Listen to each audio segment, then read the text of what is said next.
ছৌ নৃত্য পরিবেশন করে দেখাচ্ছেন। তিনি হলেন নৃত্যশিল্পী কাশিরাম সিং মুন্ডা।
তাহলে সর্বপ্রথমে জানাই মাতা আপনার জন্য আমার এই সহস্র শতকোটি প্রণাম।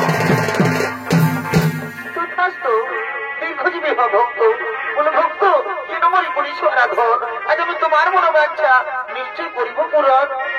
মাগো সত্যি যদি আমার মনোবাঞ্ছা করতে যা পূরণ মাতা তাহলে যে আমি অন্য কোনো কিছু চাইনি মাতা। আমি চাই মাগো তুমি যেন আমার কন্যা রূপে জন্মগ্রহণ করো, আমার ঘর সংসার যেন আলো করে রেখো মাতা। আমার এটাই মনের বাসনা মাতা, আমার এটাই মনের বাসনা। পুত্র কুসুমধ্বজ আজ আমি তোমায় কথা দিলাম নিশ্চয়ই তোমার স্ত্রীর গর্ভে জন্মগ্রহণ করবো, আসবো তোমার ঘরে তোমার কন্যা রূপে। পুত্র কুসুমধ্বজ আমি এখন আসি বাবা, আমি এখন আসি।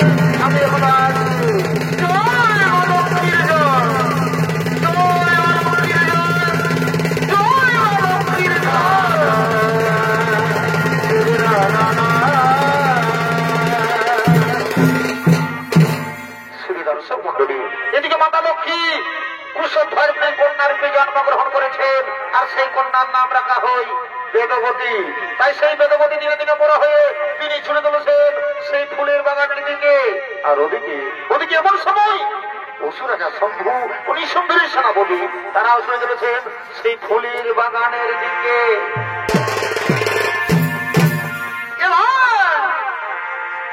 मुझे साल पिया बोला सुमन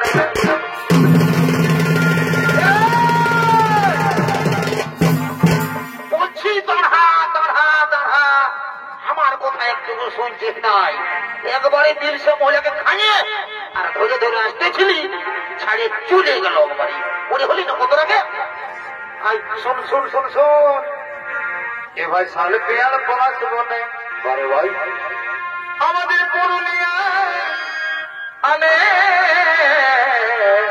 বারে বারে কালা চাঁদ আর ফাঁকা চাঁদ রে তোরা মাথায় যাবি সুমন গানের তালে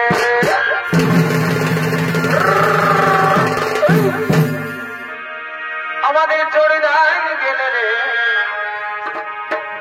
ছৌমুখোশ পাবি রে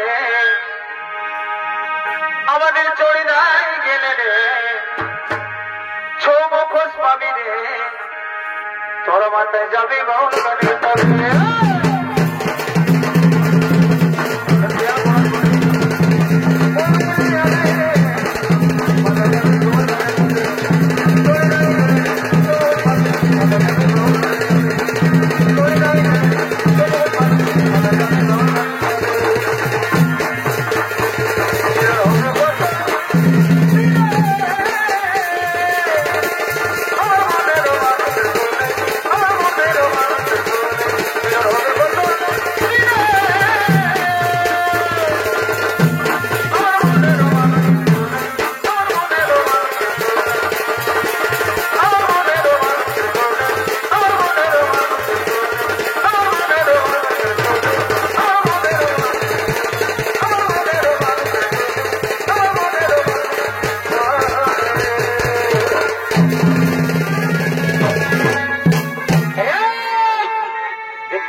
জীবনটা গুছাবে গোটরাত বার করলি না না করে না খা আমার কথা একটু শুনল না ওদিকে ভালো ওদিকে ভাল উঠবে আমার শালা কমিটির মায়ের ছেলে লাগিয়ে আছে এদিকে ভাল এইদিকে ওরে শালা ঠিকই বলিস রে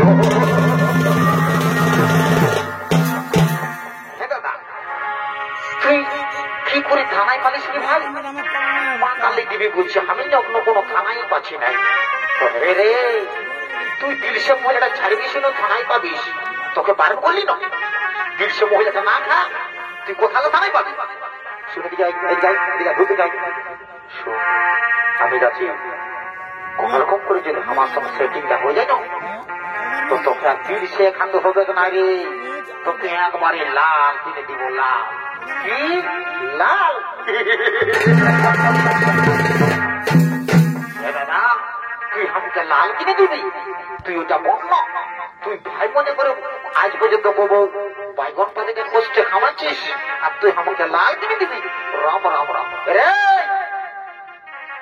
শালা তোকে কত খাওয়ালে বলবো নাম করবিস নাই তুই নাম করা না কর আর যে বোতলটা পাইছি না এইটা আমি ছাড়বো নাই যে কোনো ফুসলায় ফুসলি আগে লাইনে আনতে হবে বুঝলিস তুই চুপচাপ ওই কাজ করলে বসে থাকবি যা যা মানটা খালি বুঝতে পারবি আরে মারিবে তুই ধুল দেখে থাকবে যা শালা তোর বউ দেখে গেলে এমনি ও যাত্রা হবে শালা একটা কোনা জুটাটা মারলিস যা ধুল দেখে থাকবে যা যা যা ধুল দেখে থাক ঠিক আছে যাই বাবা একটা দেখা যাক তারপরে যা হবে খবর বলি সুন্দরী সুন্দরী একটি কথা বলবো মাইনি বলছি কি সুন্দরী তোমাকে না আমি খুব অনেক ভালোবাসি সুন্দরী তাই বুঝি সুন্দরী তুমি চলো আমার সঙ্গে তোমাকে না আমি জনম জনম ধরে খুব সুন্দর করে রাখবো সুন্দরী তোমাকে না আমি প্রথম দেখাই ভালোবেসে ফেলেছে সুন্দরী তুমি চলো আমার সঙ্গে তুমি চলো আমার সঙ্গে না আমি যাব না, আমি তোমার সঙ্গে যেতে পারবো না, আমি তোমার সঙ্গে যাব না। না সুন্দরী না, এমন কথা বলো না সুন্দরী, তোমার ছাড়া যে আমি বাঁচতে পারবো না সুন্দরী, তুমি চলো আমার সঙ্গে। না আমি যাব না, আমি তোমার সঙ্গে যাব না। সত জনম তেরে मैं साथ रहूंगा।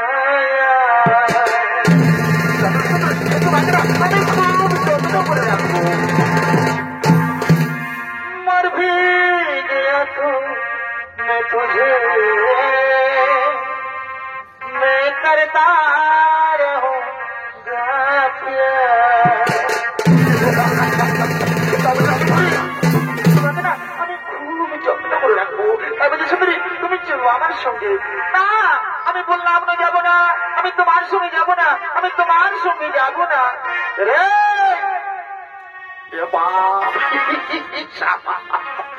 এক লোকের বাস হচ্ছে, তুই শালাই দিলি সেখানে বমি করছে। ঢুকা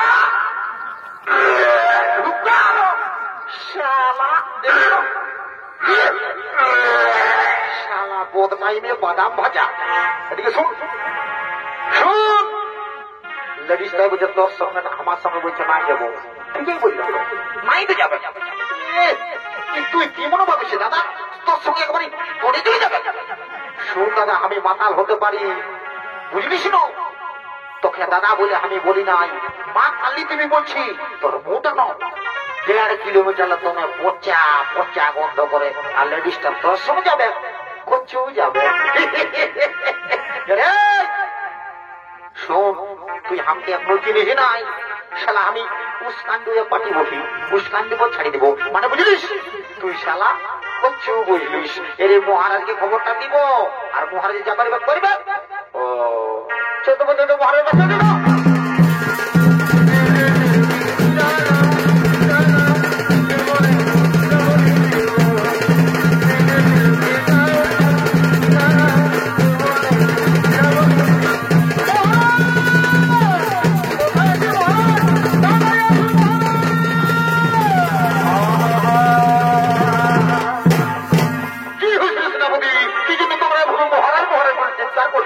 কোনো বিপদ হলেই তো না মহারাজ, আমরা কুশলে রয়েছি মহারাজ, আমরা কি খুব অপূর্ব সুন্দরী দেখছি মহারাজ, তাকে শুধু আপনার কাছেই মানাবে। বাহ বাহ মন্ত্রী সেনাপতি, বহুদিন পরে তোমরা আমাকে দারুণ সুখবর জানালে। কিন্তু না, তোমরা যে সুখবর জানিয়েছ সে সুখবর সঙ্গে আমি আর কেউ থাকতে পারি না। ওই সুন্দরীকে আমি রানি করতে যাই। ওরে মন্ত্রী সেনাপতি, আর বিলোপে রানি করে পড়ে যান, চলে যাবো সেই কুশাল ধর বলে আশ্রমে। হে মহারাজ,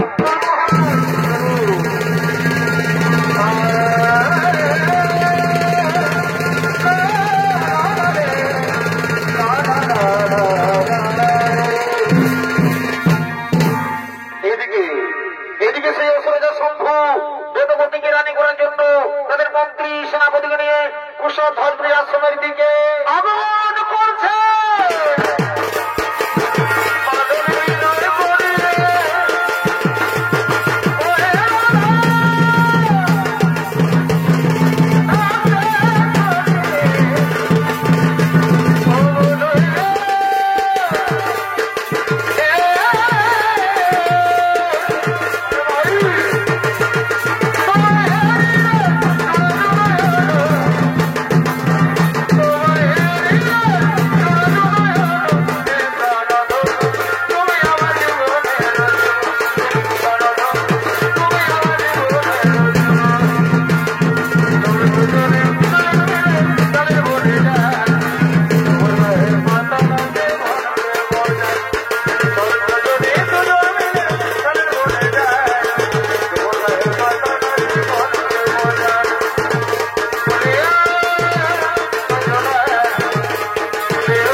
কবর কবর বাতাসে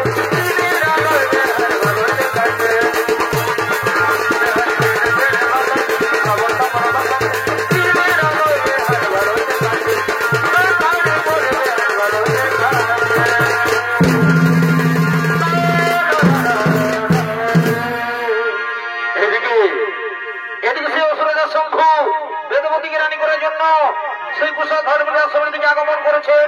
একদিকে সেই কুশল ধর্মী এবং তার আশ্রমের সমস্ত মনে ঋষি তারা সকলেই কুশল ধর্মের আশ্রমের দিকে আগমন করছে।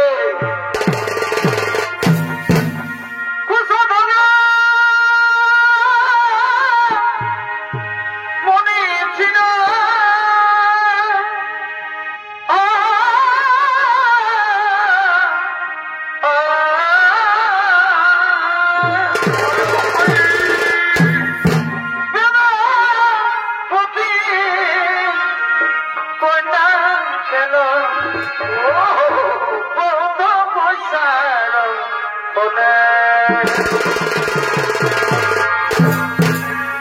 আজকে আনন্দিত হয়ে তারা আনন্দিত হয়ে তারা সকল মনে মনে শোনা শোনা সর্বজনে ভাই ভাই আনন্দিত হয়ে তারা আচ্ছা আচ্ছা এবার আনন্দিত হয়ে তারা সকল মনে করে শোনা শোনা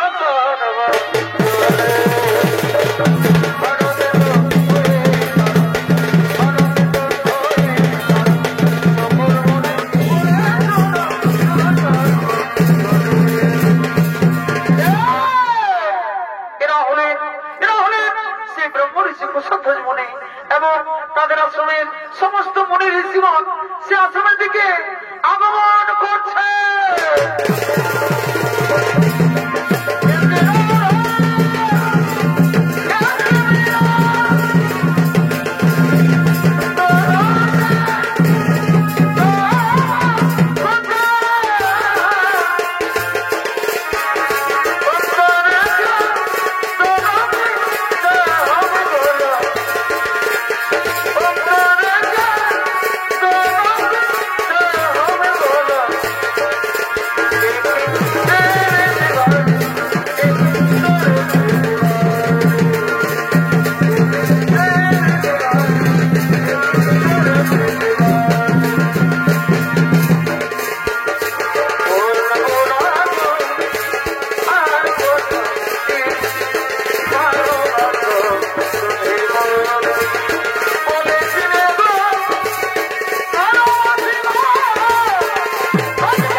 আমাদের সাধনা আশ্রম কিভাবে ভেঙে তছনছ করে ক্ষতি করে দিচ্ছ।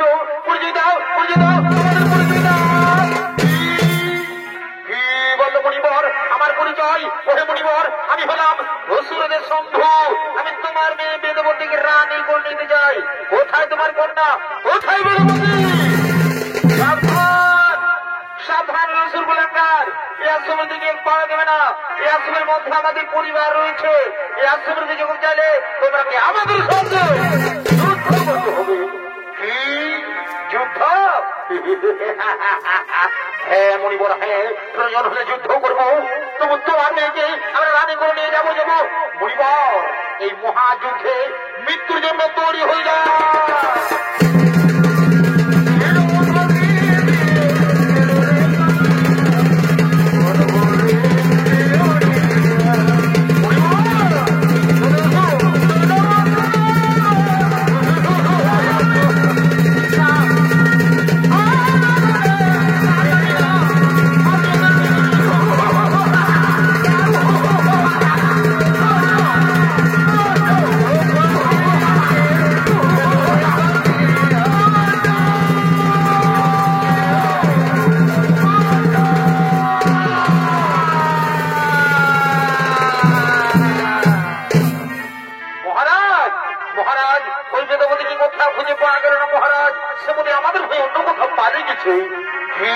পালিয়ে গেছে ওই মন্ত্রী সেনাপতি। ওই সুন্দরী যেখানে পালাক না কেন, আমি বলে গেলাম অবশ্যই একদিন তাকে রানী করে নিয়ে যাবো। মন্ত্রী সেনাপতি, আমরা করে ফিরে যাই, আমরা করে ফিরে যাই।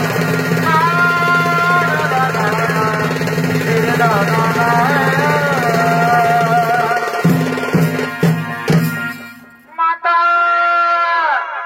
পিতা, কোথায় তোমরা? পিতা মাতা, মাতা গো, মাতা, পিতা,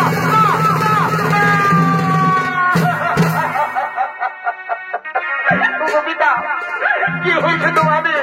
না না না, তোমরা এইভাবে কেন মাটির মধ্যে পড়ে রয়েছো? না পিতা, একটিবার মুখে কথা বলো।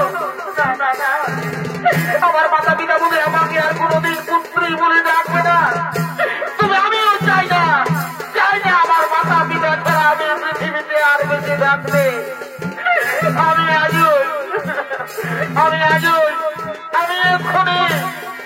আমি এক্ষুনি আমার প্রাণ আমি বিসর্জন দেব।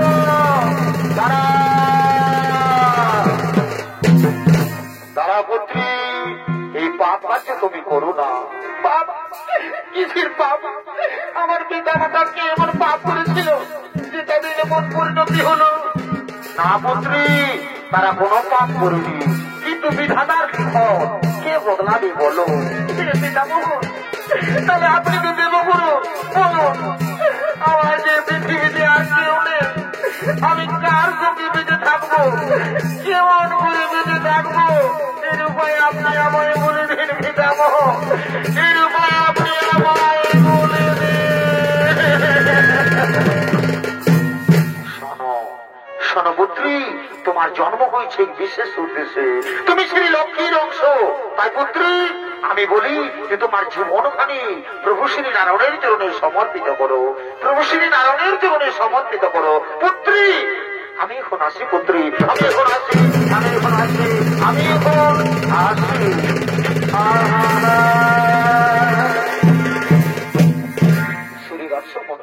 এদিকে সেই বেদবতী দেবগুরু বৃহস্পতির কথা মতোই সঙ্গে সঙ্গে তপস্যায় রত ছিলেন 30,67,20,000 বছর ধরে সেই বিষ্ণু ভগবানের কঠোর তপস্যায় রত ছিলেন সেই বন্দমাদন পর্বতে।